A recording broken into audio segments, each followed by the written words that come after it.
Deməli qardaşlar, bu Viton paylaşmışdım. Bir çoxlar yazır ki, bu 2013 deyil. Bax gördüyünüz kimi 2013-cü ilin Vitosıdır. ENZ silinmə yazılıb, 700 gəl bir yer qeyd olunub, 2-2 dizeldir. Güzgülərə görə deyirlər 2013 deyil, amma qabaq bu ferdi faranı onu qeyd eləmirlər. Yəni güzgüləri dəyişmək çətin məsələ deyil. Maşın taksidə sürülməyib. Kondisioneri işlək vəziyyətdədir. Səlqəlidir, kosmetikası əla vəziyyətdədir.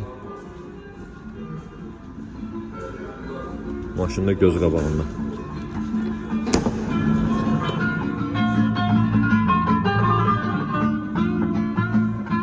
Salon səliqəli, cırığı söküyü yoxdur, tərtəmiz oturacaqları hamısı. Deməli, təkərlər də yaxşıdır. 2013-cü ilin Vitosu 19.500 manat bir də ofis haqqı. Ünvanımız Tbilisi prospektə gəlib baxa bilərsiniz.